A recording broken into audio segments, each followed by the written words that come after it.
Coming to you live from Radio Cayman Studio. For the record. For the record.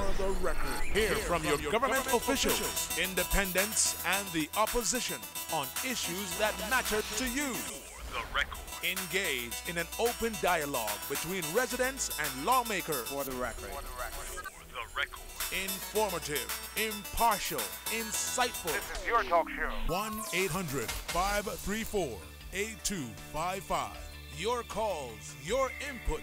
This is For the Record. And now, your host, Orit Connor. Good morning and welcome to For the Record.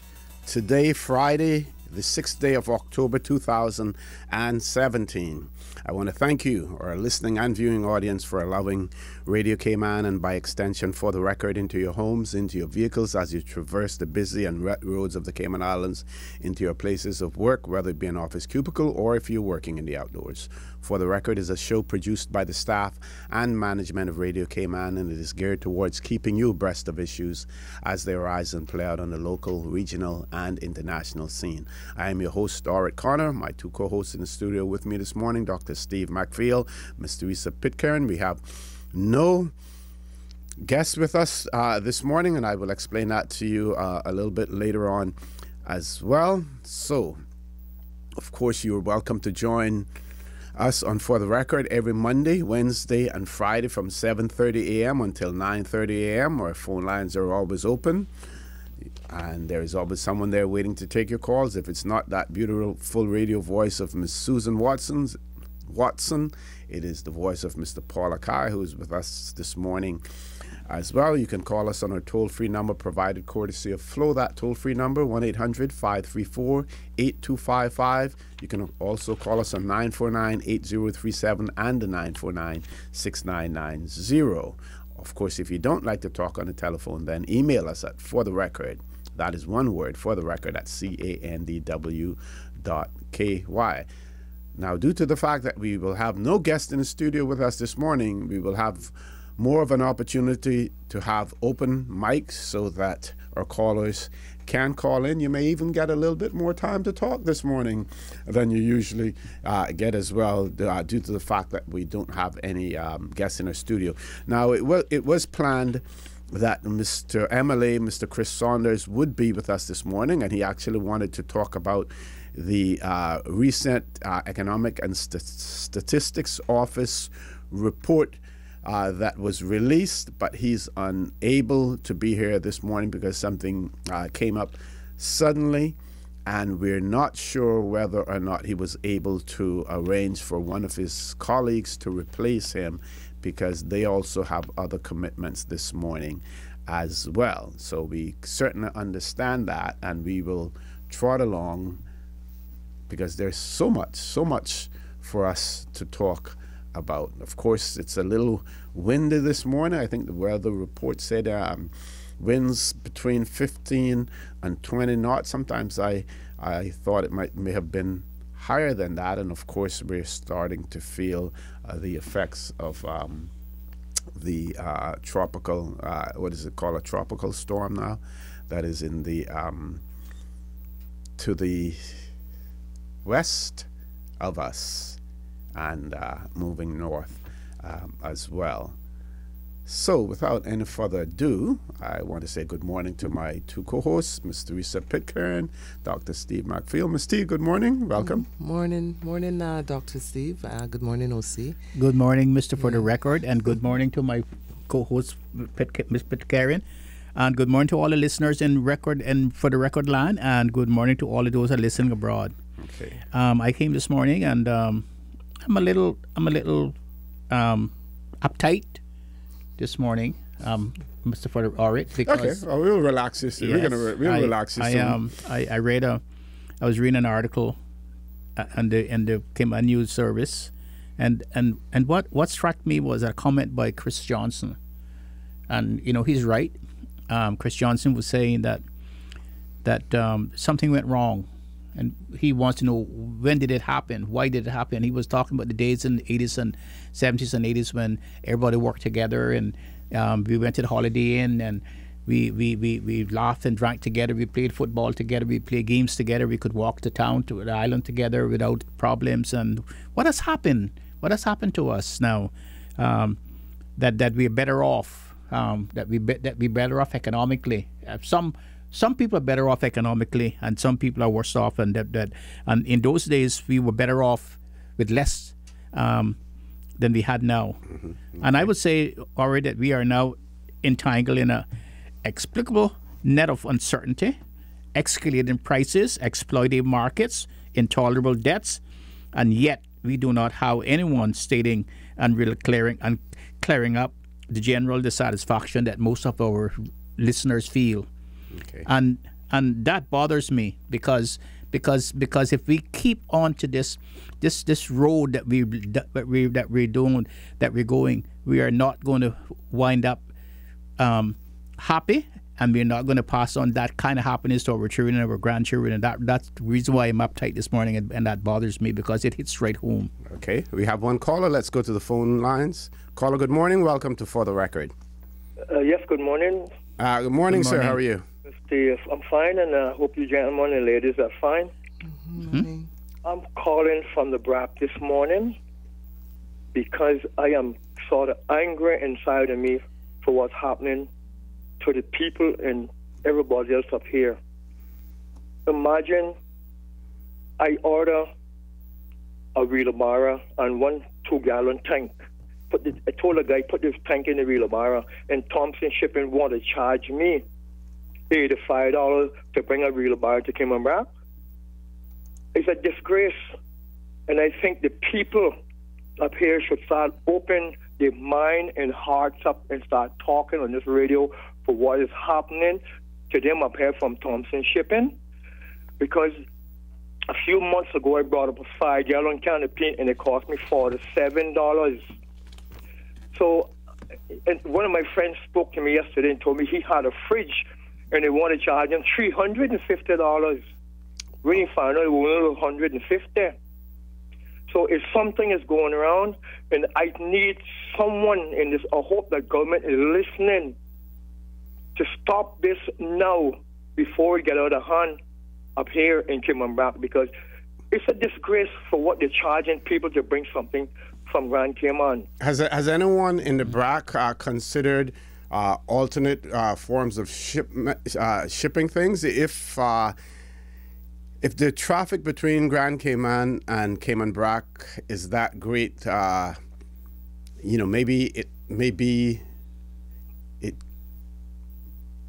should be attractive for someone to maybe start up a business to transport things there. Yeah, it's a small shipping company, a smaller boat with shipping company. Well, that's between the BRAC and Grand Cayman. Well, see, the thing is about it that it's a lot of high shipping was trying to get in here, but I think they turn them down because they seem like some of the people that own business up here is fighting against anybody to come in because they must be a part of this system. Because to me, they're criminals, as far as I'm concerned. That's a sort of strong statement to make, caller. I know it's a brown statement to make, but the thing about it, look at what they're doing, people. It's just cheap. Check something and try to kill you. Mm-hmm. And have you spoken to representatives of Thompson Shipping to say, to ask why you feel why the rates are so high? I can't get on to nobody. I called the people in Thompson, A.L. Thompson yesterday. The guy said that he was going to talk to the guy that involved in shipping and call me back. No one called me back as yet. But I refuse to pay it. I will not pay it. Well, what you should do is if you come to Grand Cayman and buy your wheelbarrow, you should dismantle it and take it on the airplane as a package as a package on the airplane. Well, that's what I should have. That's the best way to solve that problem. You take it apart and just put it on the airplane as a package.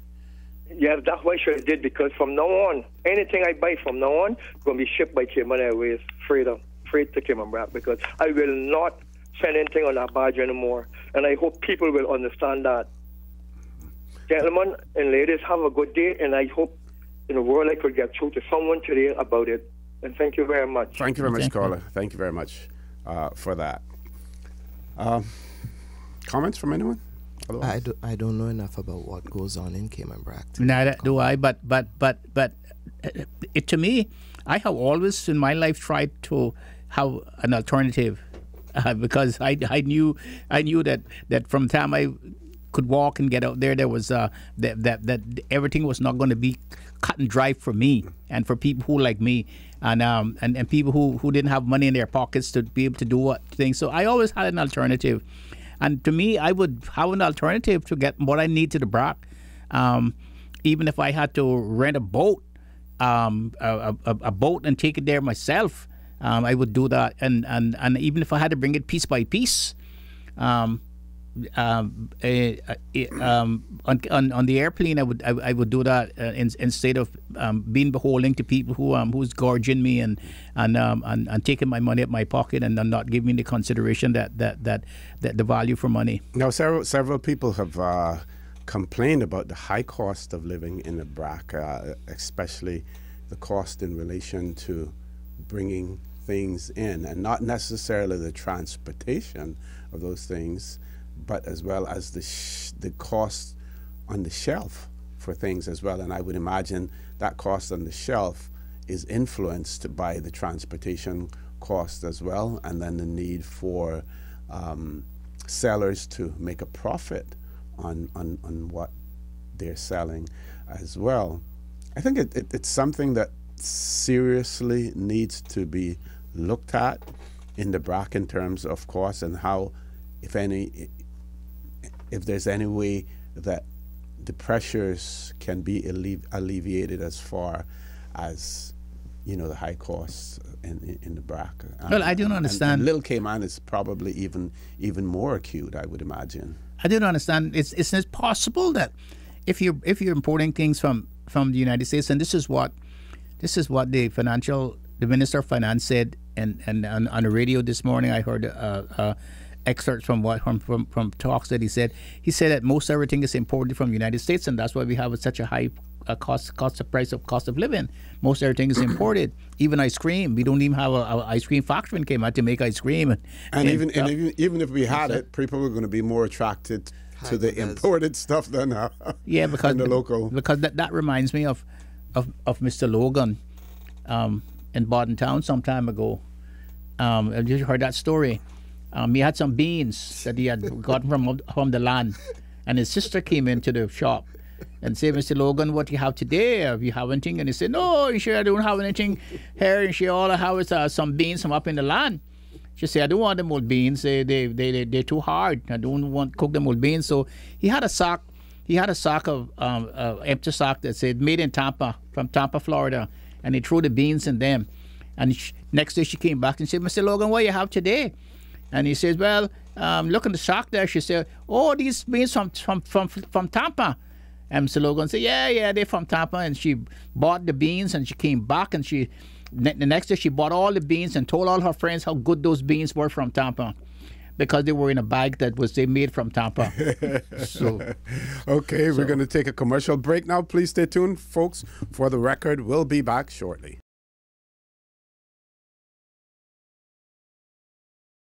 Good morning and welcome back to For the Record. In the studio with me, Ms. Teresa Pitcairn, Dr. Steve Macfield. We have two callers and we have about 4 minutes before we go to the 8 o'clock news, so we're going to try to accommodate both callers before that time. First caller, good morning. Welcome to For the Record.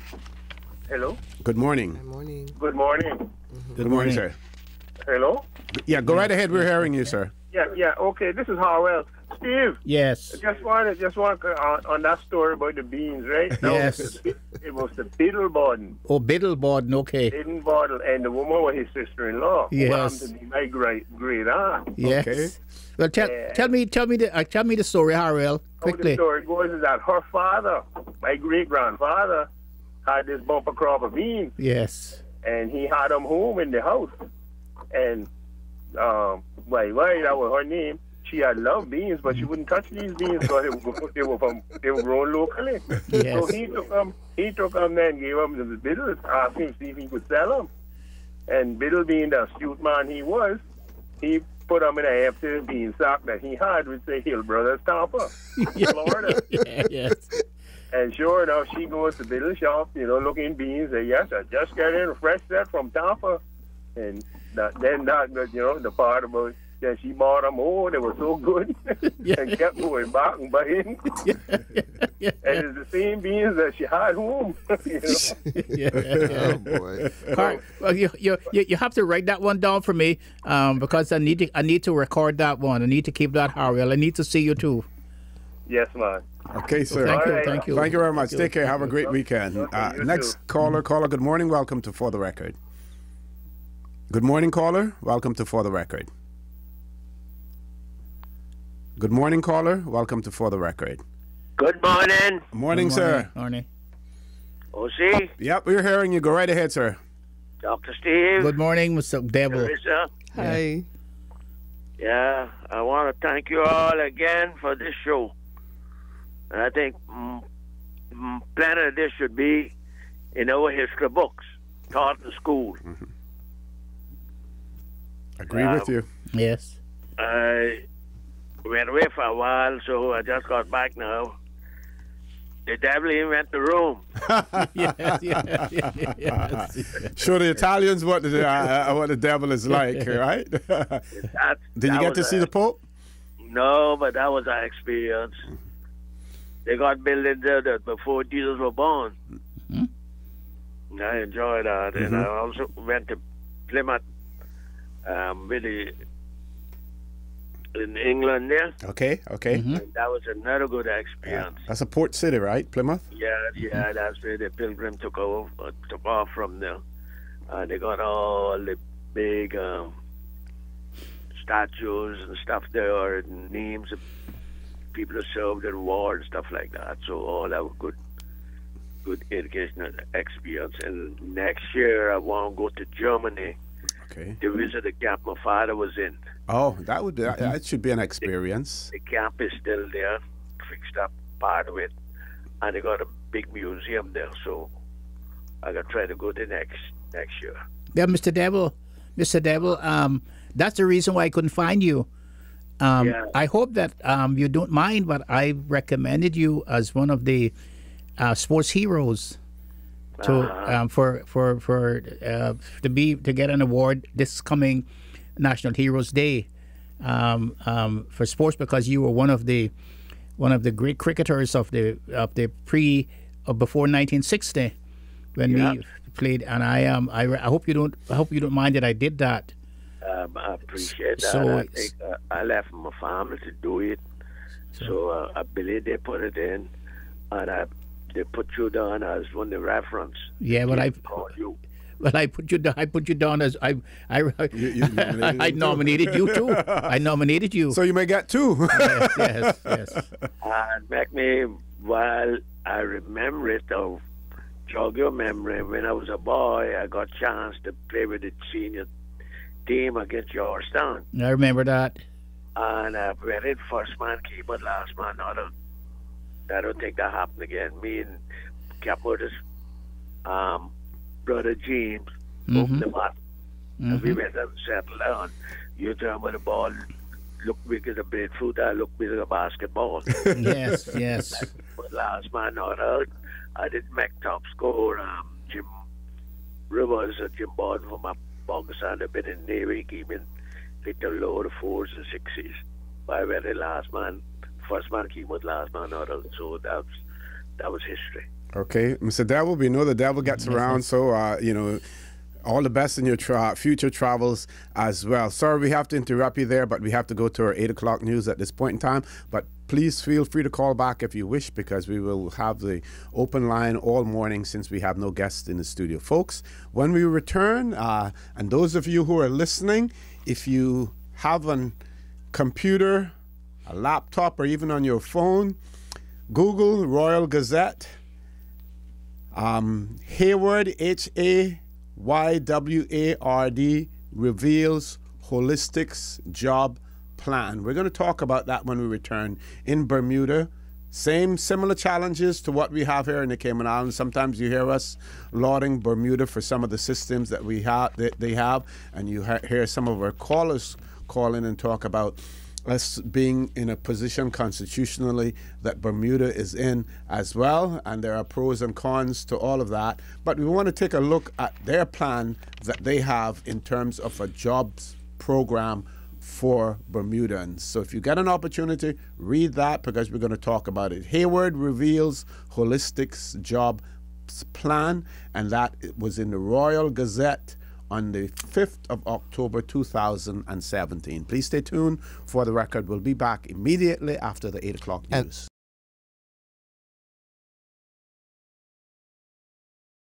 Good morning and welcome back to For the Record.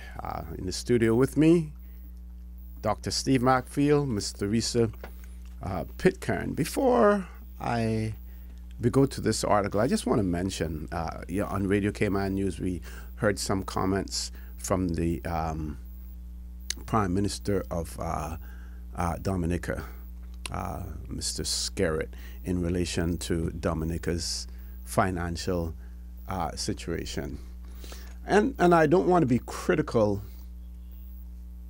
in a time when, they have been hit by a hurricane and the island is practically totally devastated. But a few months ago, there was a huge debate in Dominica about the citizenship by investment program, and they talked about how much money had been made from that, and after a lot of criticism from his opponents, a lot of that money was going to be spread around to different entities, because there were calls of about corruption and everything else. So it would seem as if money is there to a certain extent. We also see where the Caribbean Catastrophic Risk Insurance Facility, CCRIF, indicated that Dominica would receive something like $19.3 million to aid in their liquidity after Hurricane Maria as well, and that would be received by 14 days after the passage of the hurricane, and the hurricane passed there somewhere on the 19th of September. So they would receive that as well. So it's not like they're not going to get money. I would imagine it's what you decide to do with that money. Like I said, it's more for liquidity, which means they help the government to continue to run, pay salaries, and everything else after. So they're not really totally broke when it comes to that. And sometimes that is why, other than getting money from aid agencies or loans and stuff, that some donors are extremely hesitant to give cash money to governments because they simply don't know and have no guarantees how it's going to be spent. Mm-hmm. Yeah, any comments? No, I was aware of that as well. But yeah, it's at the end of the day depends on how the money is distributed. And the other thing is that what these Caribbean leaders have to learn is that putting money away for a rainy day. And I spoke about it here in the Cayman Islands as well. Yes, we have our Environmental Protection Fund, and we also subscribe to the Caribbean Catastrophic Risk Insurance Facility. But whenever we get an opportunity, we should put some money in the kitty elsewhere. We know that, yes, you have a budget that is approved, and you can take those monies from the budget and divert them elsewhere in the event of a disaster, natural disaster. But you should still try to build up a fund for that also. let's go to the article that we spoke about in the Royal Gazette, the Bermuda newspaper, and that was posted on yesterday, the 5th of October. And I'll read a part of it. It's entitled, Hayward Reveals Holistic Jobs Plan. And it says students and unemployed people will be helped into jobs through a workforce development plan, said Senator Jason Hayward.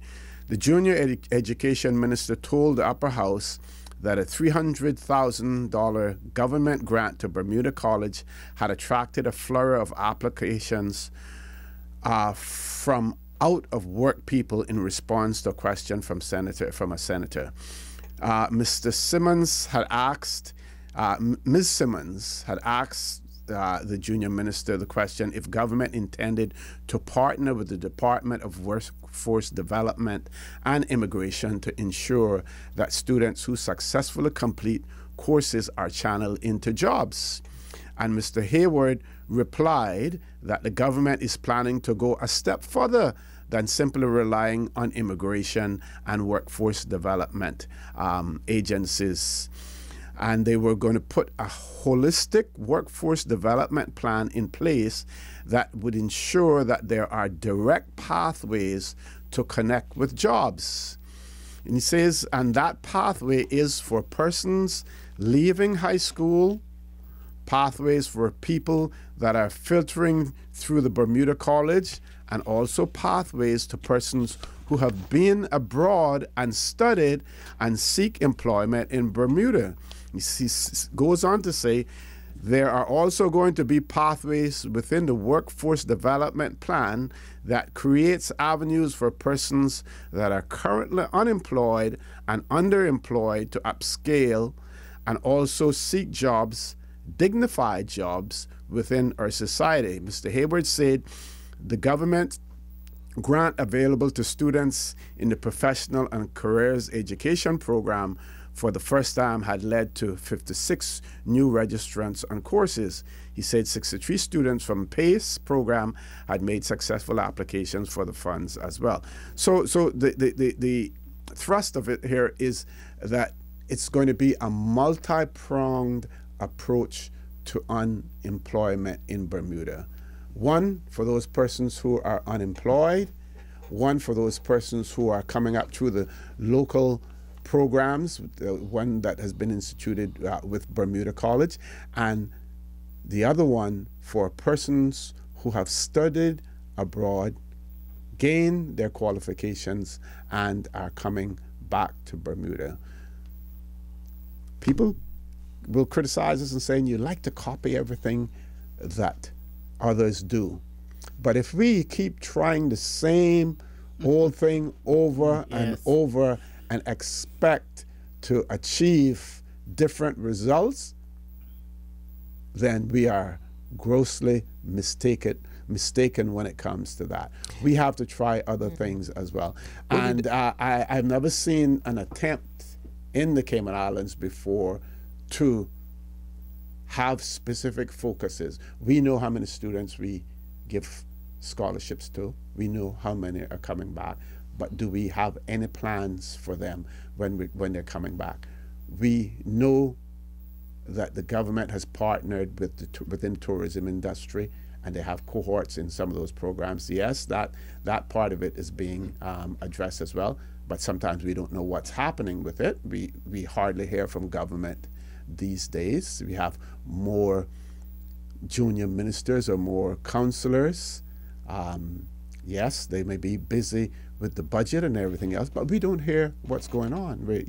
Everyone is kept in the dark. If they're successful in their endeavors, we don't know about it. Sometimes we may read it in the papers, but they're not telling anyone anything.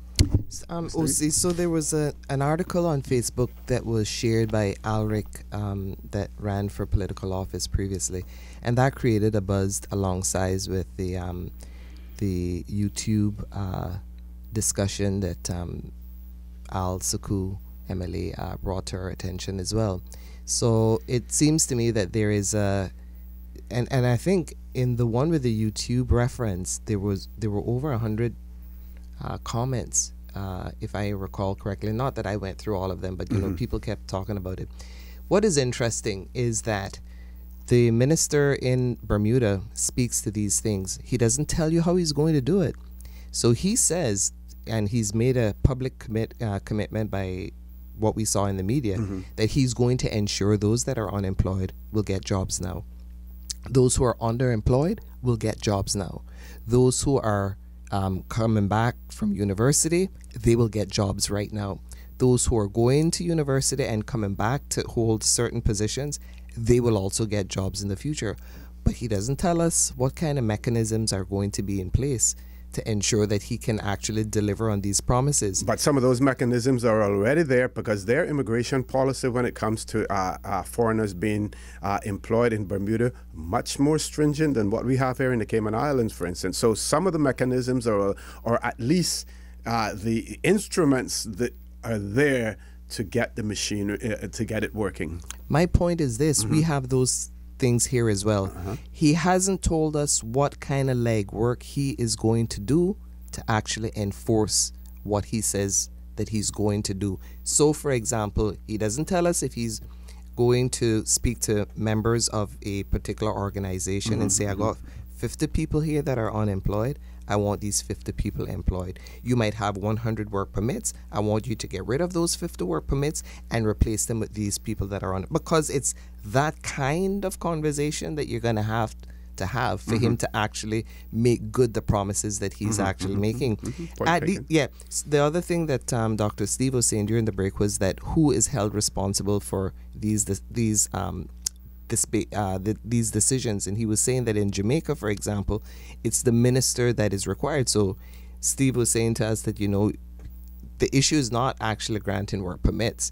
People can get work permits as much as they want, but they have to demonstrate to the minister that there are no Jamaicans that cannot fill that job. I don't know if Steve wanted to comment on that as well. Okay, let's we have one caller. Let's grab the phone call first, and then we'll come to Dr. Steve. Caller, good morning. Welcome to For the Record. Good morning, caller. Welcome to For the Record. Yes, sir. Good morning to y'all. Good morning. Good morning, sir. Good morning. I would just like to add something to the politics we were talking about earlier.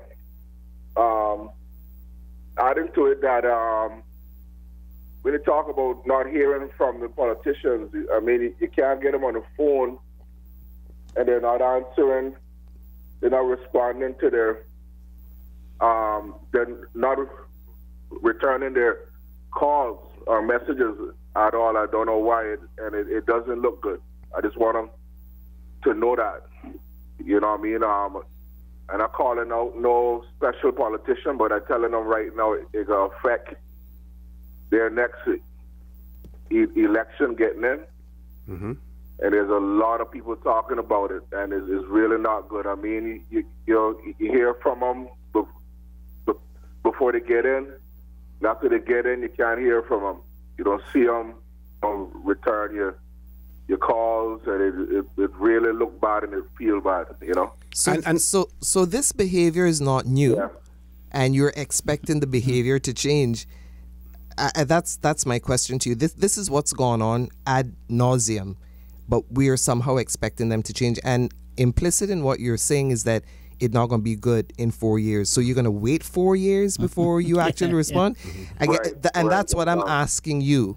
But caller, do you have a particular member of the Legislative Assembly that represents you, who you can go to now, right?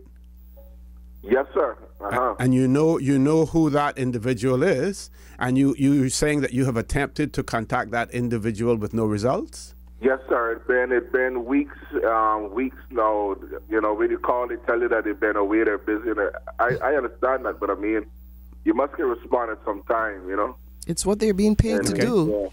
And if that person is a serving member of government, yes, sir. Then that makes it even easier to me for you to be able to access them one way or the other. If not, they certainly have persons within the civil service or within their constituency office that they can refer them and say, can you contact this person for me, find out what it is that they're talking about. So there's no excuse for it. No excuse. Yes, sir. So caller, does the person have a district office? I think, it's recently been official. Yeah, I don't really want to call it. No, we're not looking for names. That's why we have avoided that. Yes, we avoided that. Yeah. So is the office open to the constituents of the district? Yes, sir. Well, Yes, sir. you should go there and sit sit there until it's open and wait until it's closed to see him. That's what you should do. Right. Him or her. And him or her, or you should go by their house and sit down and wait him or her, because that's what you're paying them that big salary for, and it's only a part-time job that they have. And I don't understand why they can't have enough time to call you or to see you, because if I had a part-time job like that, I would be seeing everybody that I could see. Right. Yes, sir. Yes, sir. Okay. Thank you very much. Sorry, go ahead. You were saying something Can I else? say something else?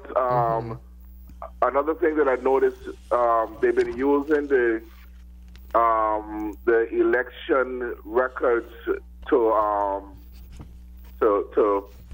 get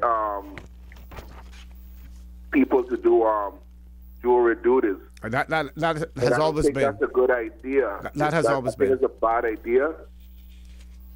Hello? Yeah. Yep.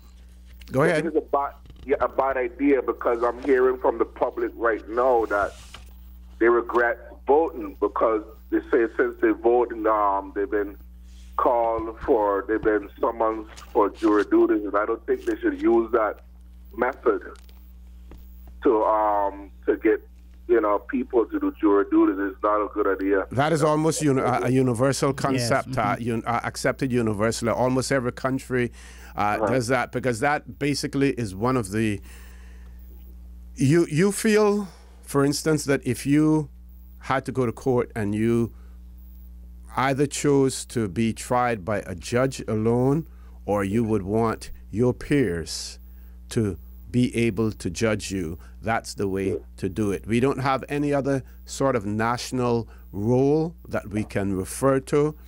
We don't have a national identification system in place that we could refer to get jurors other than this, unless you want people who are on work permit to sit on a jury to decide your fate.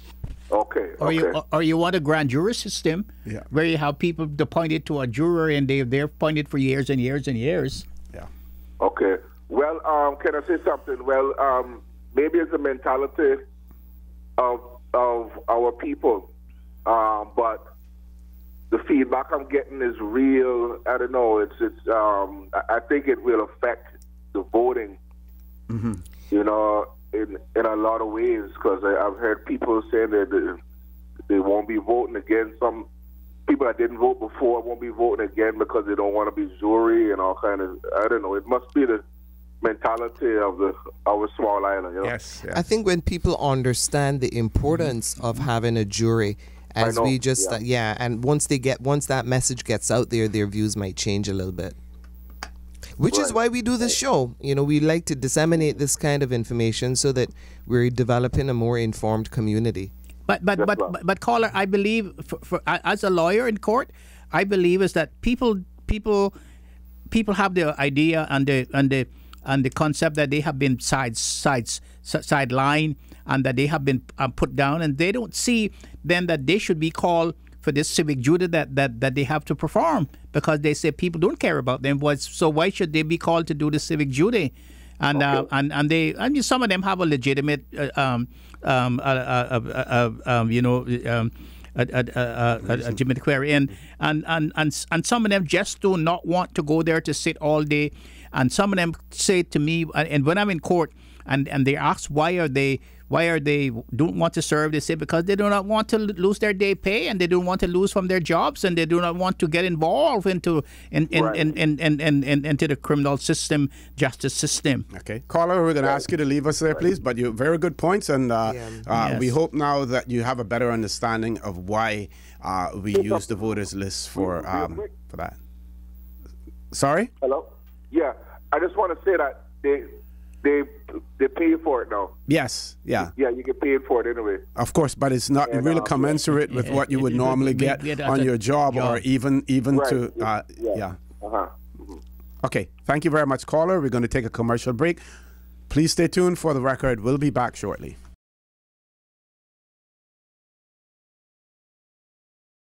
Good morning and welcome back to For the Record. We're going straight to the phone lines. Caller, good morning. Welcome to For the Record. Hello, good morning. Good morning. Good morning. I wanted to make a comment in regards to what you were all reading off in regards to the Bermuda government. Yes, ma'am. And in relation to the Cayman Islands government and the scholarship grant. Now, I don't know what used to happen prior to this year, but this year, when students were given a scholarship grant, part of the criteria is that they had to list with the NWDA, list on their website about their course of study and what they're going to do and when they're expected to come back. Okay, that's now, great. my greatest concern is prior to this, I can't see how government could throw 20,000 because I can't.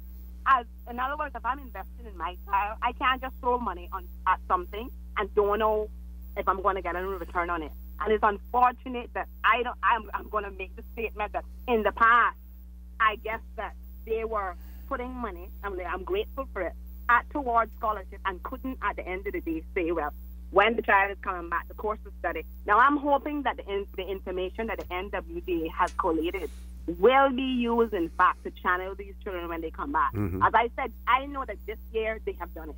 I don't know, I can't honestly speak historically to whether it was done in the past, but I know this year part of the criteria is you had to list with the NWDA as to your course of study. Now, it is unfortunate, and as I said, I think we need to blame more than necessarily the elected officials, because we need to blame the people that actually have these jobs in the civil service, that are called to do these tasks. I mean, you can't, OC and Teresa and Steve, you can't just throw money at something and you don't know if you're getting any return. You don't know if the people are coming back. You don't know if they have any jobs. I think that communication in government needs to be more fluid. They need to know. In other words, we need to know we have 10 students away that are doing that are going towards CPAs, and we have 10 students that we have to guarantee jobs for when they come back. So what has to happen is that the accounting firm has to be advised. These are 10 students that need jobs. That is what has to take place, and somebody in government outside of the elected officials has to be tasked with that job. It is even happening within the civil service. So you have people that can't get a job within the civil service, and yet you have permits that are there. I think government has a problem with succession planning. I just read the other day where they're actually looking for somebody to work for Register of Land. Miss Anne just long was retired from there a couple of years ago. Now you're telling me in between that time, I don't know, I'm not sure how many years that she's left. We couldn't train up somebody to take over that job. And many Caymanian lawyers out there without jobs that could do that with their eyes closed. So I am. My problem is that who in government or who is being tasked now to say, why aren't these jobs? Why can't these jobs be filled with Caymanians? We've had the chance. Miss Anne left there, and I think she was hired back part-time. That's she's still there. I'm saying to you, it's we knew she had gone. We brought in the lady that was there, that is working in land from Jamaica for a time, and I have no problem with her if we don't have the expertise there. But I'm saying to you, I'm thinking within that time, we could have looked at people that we could have earmarked for that. Yeah, that's all I am saying. I'm saying this government needs to get out and get into the schools. Need to look at those students when they have the graduation. Those ones that are coming back with 10 and 15 subjects that are gone to Catholic and prep and got the A level. They're supposed to be looking at those students and say, these are the people that we want. These are the Caymanians that we want to come back and work with our civil service. It is unfortunate. And people in government, the civil servants in government are tasked that are doing with these jobs need to be held accountable. I am sorry. If they were in the private sector, you either perform or you won't. Thank you very much, caller. Thank you very much for that. Thank you. Well, first of all, I'm going to say there's still a buddy system in government. It's who you know. They're all looking out for themselves. We saw Miss Doreen's job just became available, filled on a temporary basis. I am hearing whispers that that chief officer's job is already reserved for someone else, because there's a chief officer who is not on island, who has to, is still a chief officer, and when they return would get that position. There are other departments within government, immigration department, where they look out for each other. Unless, I must say this, unless you have a passion, a caring passion for your Caymanian brother and sister, these people are not going to do anything. You have to have that burning passion inside of you. When I was in immigration, I tried to look out for Caymanians, make sure that Caymanians are hired. When I was a cabinet secretary, I tried to do the same thing, even if it meant sometimes, using my discretion as when I was given the leeway to use my discretion. Yesterday, I was doing some research, looking through the Hansards and stuff like that, and a question was asked in February of 1983 in the Legislative Assembly. What is the staff complement of the Immigration Department? And then there were supplementary questions in relation to how many Caymanians and non-Caymanians. 1983, 34 staff members in the Immigration Department. Out of those 34 staff members, 4 were non-Caymanian. Wow. The non-Caymanian Chief Immigration Officer, Mr. John Bostock, one deputy Chief Immigration Officer, I believe that may have been a gentleman by the name of Dave Mogford at the time. I remember that. He was the one that said, "Oh, we have this new guy who has come in." I learned this later on, right, from a friend of mine. We have this new guy who has come in to work in the department. He's smart, but as black as the black of spades. Oh, my goodness. He was talking about me, and I learned that later on. Anyway, that's beside the point. I got broad shoulders. I don't worry about that. So we had 34 staff complement in immigration. Let me finish. 34 staff members, 4 non-Caymanian, the Chief Immigration Officer, Deputy Chief Immigration Officer, and 2 clerical officers who had grown up in the Cayman Islands and had connections in the Cayman Islands. That's what the Immigration Department was like at that point in time. So you have to have that burning passion inside of you to want to see your Caymanians progress. We don't have that in the civil service. We don't have people who are in management positions who can make decisions to hire people. She spoke about the private sector, and one thing, you may knock the private sector, but in most instances, if you get a scholarship from the private sector, if you get a scholarship from an accounting firm, they will find a job for you when they come when you return. The good thing about what the government is doing now is that they have these summer jobs program when these college students or even high school students are out from school in the summer. They give them jobs. It doesn't necessarily lead later on to them getting a job there, but at least they get the experience, in working there as well. Sorry, I took up all of the mic that time. Is someone? We'll. Should we take that caller now, Paul, or wait until after the news? Should we take the caller? Take the call. Let's take the caller.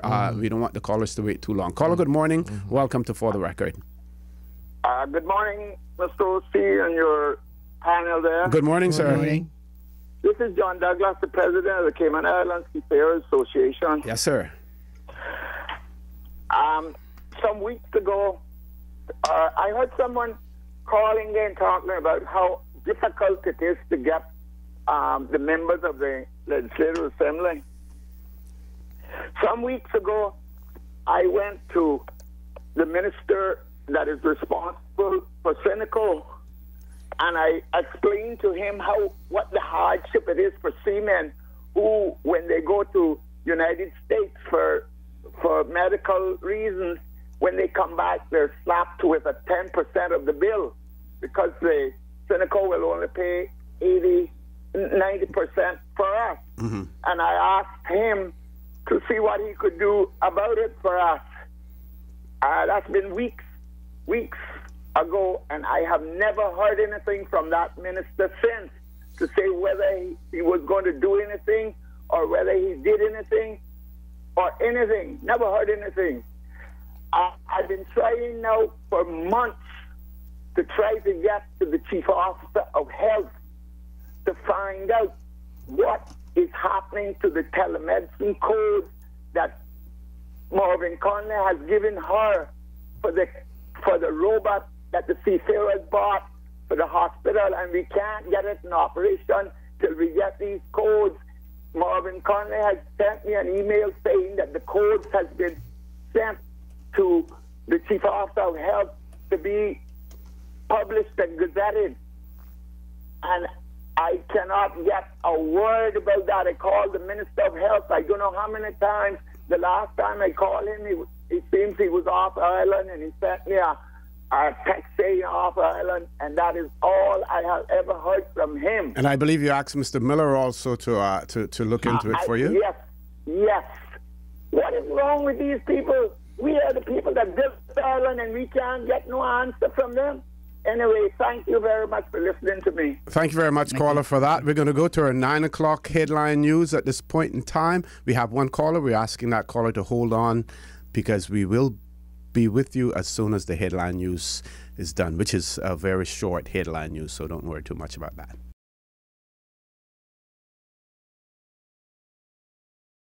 Good morning. Welcome back to For the Record. Going straight to the phone lines. Caller, good morning. Welcome to For the Record. Good morning. Good morning, ma'am. Good morning. And good morning to your panel. Good morning. Ossie? Yes, ma'am. Black is beautiful. Oh, yes, we know that. They can't make enough suntan lotion there, but I want to be a color. But anyhow, I just want to say that I was listening to Radio Cayman yesterday, and the Ardner was naming off so many different government buildings that needs to be worked on and, bring up to standard and so forth. And, I've been thinking about it just to see that if we keep putting government every 4 years and these people know all these things here need to be fixed, especially in the government section, the roads, the town hall, the police station, the courthouse, the civic center needs 10, and you could just go on and on and on. And down there in Sound Road, what's that little one in Sound Road? You would have got a gas there for the government vehicles. What's that location called? Public Works. Public Works, right. But when you come in from the Water Authority and you cross that building on the left-hand side, I mean, sometimes when you cross, I don't care if air conditioning on or windows are up, there's a stench coming from there. I don't know if it's because they're washing the garbage trucks or what. But I have never, ever seen anything upgrading there for many years. You know what I mean? But just to say that we got government 4 years in and 4 years out, people in their 30 years, 20-odd years, and bragging of the years that they got under their belt. But yet government got so many unworkable buildings that should be up to par on a yearly basis or every 4 years or every 10 years when needed. We got buildings with mold in it and people working in it, and we just got things going on here that in the government buildings that we don't even talk about. Just covering up for what reason, I don't know, and yet we can find money for everything else, but we can't maintain our government buildings. It's ridiculous. And I'll leave you with that. Thank you very much for that, caller. Well, we have the old glass house building that withstand one of the most disastrous hurricane in the Cayman Islands outside of 1932, and we have it sitting across from where we are in the studio, and nothing's been done about that deteriorating. It should be renovated. I don't care if it costs 2 or 3 or 4 or 5 million. It should be renovated and put into use. We have a lot of stuff. We paying a lot of rent in other places around the island. It seems to me that what we're doing is benefiting in each other. Birds of a feather, they say, flock together, and that's what we're doing. And there's no reason why that building can't be renovated, and some of the government buildings, some of the government services put there. They're going to leave that now. It'll be empty for the next 20 years, and then someone will come and buy it from them and give them a little money for it and buy the land, and then you'll see the private sector move in there. That's usually what happens. You see. What we have done, the fundamental result of this new concentration of anti-Caymanian forces in that is now the prevailing counterbalance. It has no conventional counterbalance, and as a result of that.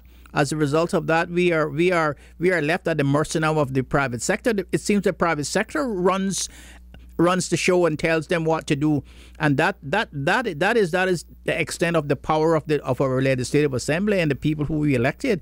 It is them that the power has gone away from. I remember when in the 1980s and stuff in the 1970s, was speaking to the late Governor Russell. He used to say to us, let them come and build their buildings and put down their businesses, but don't let them ever take away your political power from you and your legislative power from you, because once you do that, you're lost, and that's what they have done. We have sacrificed and given their legislative power and the political power to them, and now they control the economic power, they control the social power, and they control the political power, and we are pawns now. The only thing left for them to do now is to demarcate the reservation where they're going to send us. Speaking of government buildings, in looking at the Eastern Caribbean, and I was reading about the British Virgin Islands, and they have a huge government administration building, but many of their government departments, other government agencies are housed elsewhere. We know that was a ferocious hurricane, but it seems as if the structures there, the way that they were built, really couldn't withstand a whole lot. And it had me thinking, and I'm going to ask this question rhetorically, whether government considers, when renting offices other than those that they have built themselves, when renting office space for their various departments, do they look into the structural integrity of the buildings, whether or not they are hurricane resistant? Because records and everything else are kept there, and in the event that you have a hurricane, you don't want what happened in BVI to happen here in the Cayman Islands, where everything gets destroyed. We saw it happen before. We saw, for instance, a building on Middle Road, which is now the headquarters for the Scouts, that was totally demolished, and government had offices in there. The roof went off. Now, when you look at that building, you could see the steel protruding through it, because when the slabs were poured, they were sort of like 4-inch or less than 4-inch slabs. So after a while, the steel that was in them would protrude. So the question is whether or not government, in renting properties from the private sector, whether or not they are looking at the structural integrity of the buildings in the event of a hurricane or anything else. So if there's anyone out there who knows the answer to that, please feel free to call in or send us an email at fortherecord@canew.ky. And if it's something that they haven't done, yes, they should take note of it today and ensure they get an undertaking from all persons from whom they have a rental arrangement or lease arrangement with, to ensure that they provide documentation confirming that these buildings have certain standards. Exactly. ASAP. Yep, I agree. Thank you very much for that, Ms. T. 2 callers. Let's go to the phone lines. First caller. Good morning. Welcome to For the Record. Good morning to you. Good morning, sir. Good morning, sir. Here's there again. Very, very interesting program that I didn't hear all of it. You're right there with that, Mr. O'Seal, Mr. Harry. The cause said government is a system of keeping records. You want to make sure that those records are kept safely. I think you have a facilities manager who goes out for that, but maybe it's mostly for the government-owned buildings. I don't know. But what you're saying, Mr. Dr. McFeely, here is something that I've often had wondered to myself. The glass house, the old one's the real glass house. it withstood that tremendous hurricane, came out of it almost unscathed. I know the inside would be damaged from the roof damage and so forth, but that can easily be cleaned up and take out the mold and all that can be done rather than the cost of building a new building. And the glass work was done by a Caymanian, Larry Hunter, I believe. I stand to be corrected. And many people don't know that that's his profession. And that restored everything. So it must be a well-constructed building, and it could be put to use. I've often wondered about that. But then again, there are a lot of things we wonder about here. We seem to have the idea that anything that's 40 years old here is old. All the buildings in downtown Miami, where the embassies, because I've been to several of them, many Caymanians coming through, they're going to pick up your license, third mates or third engineers. I take them into this. And that building is old. I know almost exactly where it is now, right? And it's from I think it was built in 1910. And it's an old, and it has withstood many things. And they don't knock these things down. I think it's still there. The elevators used. You can see the old-time elevators. And so forth. They have an elevator man. And I just wondered why we keep knocking down buildings that are not in bad shape, and we can use them. And anyhow, with the system you're talking about with Bermuda, maybe you could sort of explain that to people with the Senate and the junior ministers, because I just wonder about that with the British system. With the U.S. system, I understand the senators there, and you have U.S. senators, state senators, you have district congressmen, so they're all elected people, and they have a budget set out for them and all that. And I think that system works the same way in Jamaica, like with the parish elections for parish councilmen and so forth. They're given a budget by their member for that particular district or part of who is now elected to sit in the House, and they go there for them and plead for them for their budget, and then that councilman would pass out the money to the PWD there and that, because each one would have their own government. But I don't understand how it works with like Bermuda with us, with this junior minister, and are they elected people, and then do they still have district councils and so forth, or is this, and then the Senate, how does that come into play? Mm-hmm. Is that elected? What do they do? So forth. Because I once heard Mr. McKeever Bush suggesting that a Senate could be the answer to many things, and I just wondered if you could explain it, because maybe there's some other half-idiots like myself out there who don't really understand what we're talking about. There's nothing idiotic about you, sir. Yo. So I'll hang up and listen, so I don't take up too much of other people's time. Okay. Have a wonderful day. Thank you very much. If we don't get an opportunity to do that this morning, we will certainly undertake some research, and on Monday we will have that for you as well. Paul, do we have another call? Caller, good morning. Welcome to For the Record.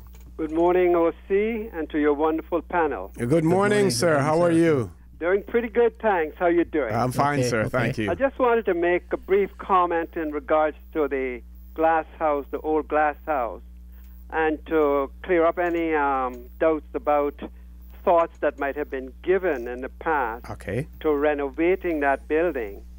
And I would take you back a few years to 2002.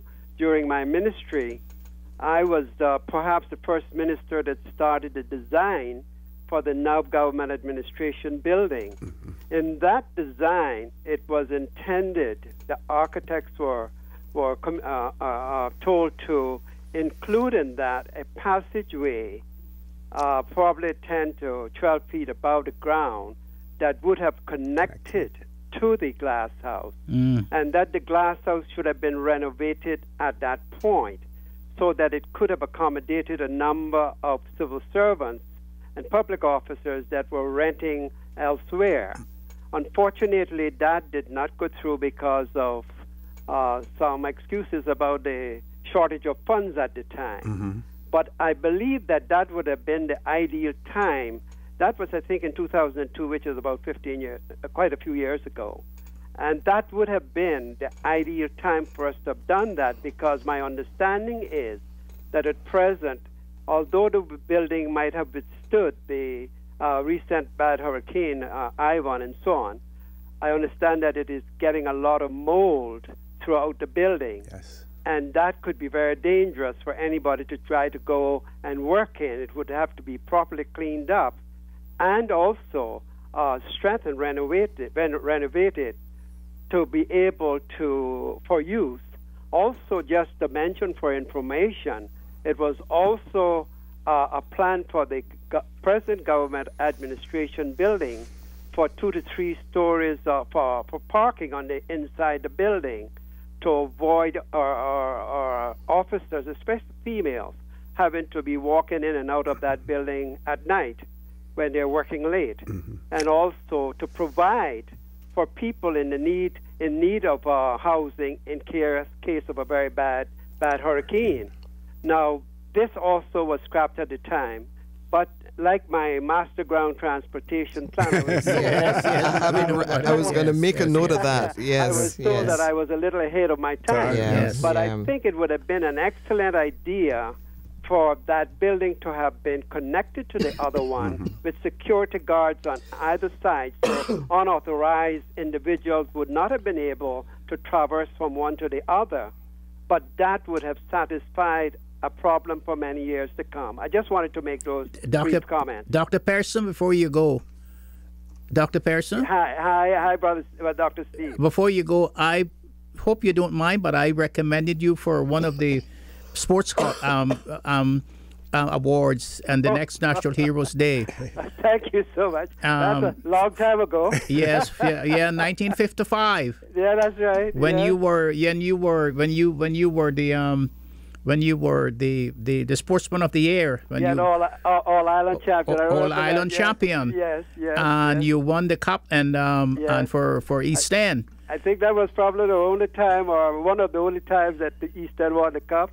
Yes, and I have not only for track and field, but for boxing also. Yes, I did my little share of that. I wasn't as good at that at judo. Yes. You were much better than me. Yes. So I hope you don't mind that. I hope you don't mind that. Thank you so much. I really just want to let you know that. Thank you so much, my brother. Thank you so much. Thank you very much, Dr. Pearson, for calling in as well. Thank you, OC, and your panel for listening to me. Thank you. Great. Have a great weekend, sir. Let's take a commercial break now. For the record, we'll be back shortly.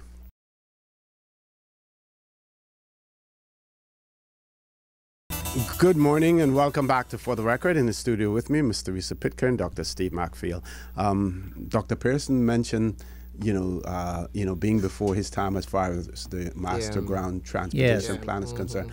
And we see the costs that we're paying now because of the inaction that was taken then. I think sometimes we here in the Cayman Islands do not realize the potential that we have. And as a result of that, we are extremely myopic in our approach to things. Another example, 1985, we had a terminal building, a new terminal building. Yes. Before we moved into that terminal building, we had already outgrown it. That's right. And what's happening now? We're expanding now as well. People will ask, why do you need this? Why do you need that?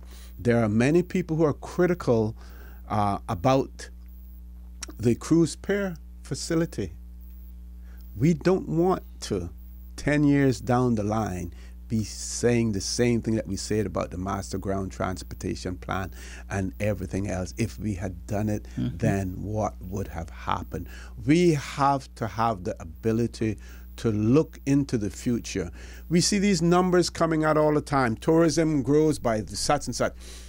One of the criticisms that we had after Hurricane Ivan, when Economic Commission for Latin America and the Caribbean came down to do their surveys and stuff, we didn't have data. We didn't have data. That was one of the complaints. Government has robustly built up its data collection system, and we have that data now. We can look forward. So other than those persons who are saying we need to grow the population by 100,000 or whatever, that's all, and that's by a women of fancy that we're saying that. We have data that we can look at and we can make projections in terms of what's going to happen in the future, because as much as some of us may want Cayman to remain the same or to go back to the days of old, it ain't gonna happen. No. It ain't gonna happen. So as a result of that, we have to start looking into the future to see how we can balance nature with development, how we can balance the progression of human beings, Caymanians, along with development. We have to be able to do all of those things. How we can include for the next 50 years, and in the next 5 or 10 years, it won't be 700 or 800 people coming out of our schools. It'll probably be 2,000 or 3,000 people coming out every year from our schools. Yeah, Misty? No, remember one of the ministers that was here, I asked the question about, and I say it consistently on this show, a good idea is a good idea no matter where it originates. And what Dr. Pearson just kind of highlighted in a fashion is that we still seem to be threatened by our own who are thinkers. You know, why is it, you know, we don't embrace, and we don't have to like each other, you know, to recognize that the idea is a good idea. Just embrace the thought, because when you're elected to do what is in the best interest of people, not to do what you like. And as we were speaking in the break, if I owned that building and after 2004, and it was clear to me it was my responsibility to do something, you think some 10 years would have expired before I'm thinking about doing something about it? Because you know what? Our leaders treat the money that is generated by our people as if it's their own. That's and right. They don't take proper responsibility. And we pay that price. And we vote in the same people who do the same thing over and over and over again. Okay, we have one caller. Let's go to the phone lines. Caller, good morning. Welcome to For the Record. Good morning, OC, and good morning to you, panel. Morning, sir. Good morning. Yeah, this is Richard Bernard. Listening to your very interesting conversation this morning, and you know, they always talk about talk is cheap, but it must be followed by action to get results. But quite simply, I think one of the ways that we need to start for things to change, this minimum wage that has been introduced, I think all the ministers should be making minimum wage, and then things will start to change. Thank you. Thank you very much, caller, for that. Have about 5 minutes left. What advice would you give to the politicians who have been elected now? They have been elected in single-member constituencies. Some seem to want to take the national stage and take on national issues, and there is absolutely nothing wrong with that. But do you believe that the priority needs to be focused more on their constituencies, their constituency needs? They can take up individual cases much easier. We heard one caller calling and saying unable to reach his representative. If they have constituency offices, if they're staffed, let people know that they're available and everything else, rather than trying to take on national issues immediately.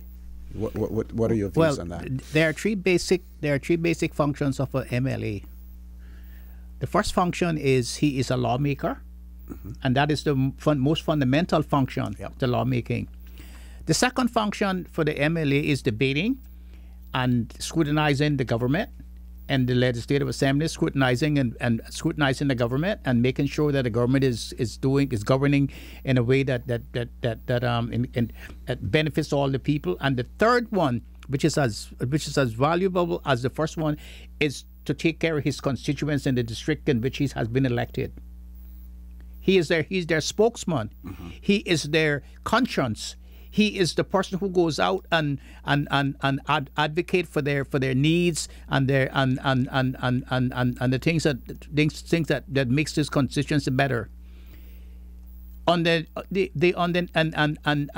Especially if he's in the opposition and he is in the he's a member of the shadow cabinet. To go out as a neophyte in politics, that means as a person who has no experience in politics, to go out and start to talk about national issues is it's not only a compromise, it's an insult to the people who elected you and in their single member districts. That is the reason why you have single member districts, so that you can be near to the people, you can be more responsible.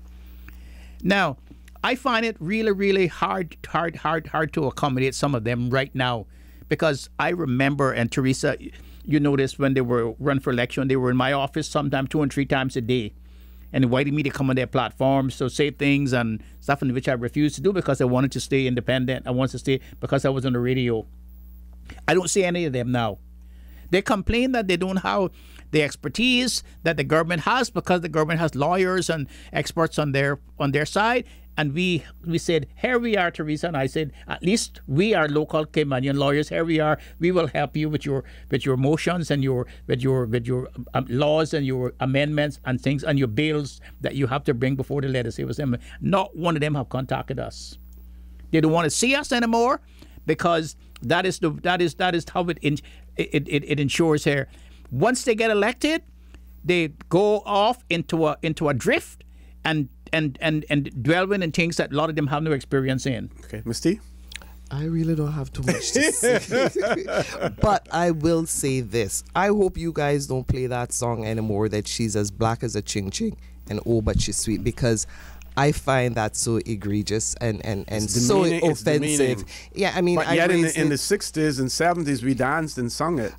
But as I said before in a different venue, that the person that wrote that song was really mimicking what he observed, and I have no issue with his artistic license to write and say what he does. But I know now, and I've always known, and I've always taken offense to that song where folks say, I'm black as a ching ching, but as an aside, oh, but I'm sweet, and I'm built like a breadfruit, but I got plenty of meat. That is so... It's just not on. Yeah, it's like, here's a minus, but the plus balances it out, Yeah. So blackness is a minus, but the sweetness... It's the level of irreverence and condescension. Yes, and we dance and own it. It should be banned. That song should be so banned. when you said what you said, that just brought up those memories of that. And it was really a pleasure also to listen to Dr. Pearson speak of his vision and stuff like that. And I'm hoping now too that we continue to embrace those. We may not necessarily agree with them, we may not even like them, and so on, but if it's a good idea, run with it. Yeah. Any closing comments, Dr. Macfield? Anything written for us today? No, I haven't prepared anything today, because I thought that you were going to have the politicians on today, and I wanted to ask them some piercing, pertinent questions. But I assure you that I will have something on Monday, because one of your ardent listeners sent me an email a couple of days ago and suggested what I should prepare for next week. Okay. And I'm going to prepare that for you and send it on to you. Okay. And we want to look at what Mr. Hurlston asked us to look into. The Senate. The Senate and, and everything as well. Oh, I received something here. It says, listening to you, at the NRA, we have 100% Caymanians and 0 work permits for the last 5 years. It can be done with pride. That's what Mr. Paul Parchment has sent to us and said. So at the NRA, 100% Caymanians, 0 work permits, and it can be done with pride. There's another organization that is doing that as well, and I want to say kudos to you also. Folks, I want to thank you for allowing Radio Cayman, and by extension For the Record, into your homes, into your vehicles as you traverse the busy roads of the Cayman Islands, into your places of work, whether it be an office cubicle or if you're working in the outdoors. I also want to remind you that we are our brothers and our sisters' keepers. There is always someone out there who is less fortunate than we are, and I ask you to extend a helping hand to them. If you can't do that, then I suggest you donate to a worthy charity, because we always want to consider those who need, not necessarily those who want. I say to you, have a great day. Continue to support your radio station, Radio Cayman. Join Sterling Dwayne Banks at 12 noon for Talk Today. We will be back here on Monday. Government representatives or not, we will still be here on Monday, God's willing. And I say to all of you, have a great weekend. And as usual, we ask the good Lord to bless these three beautiful, wonderful Cayman Islands.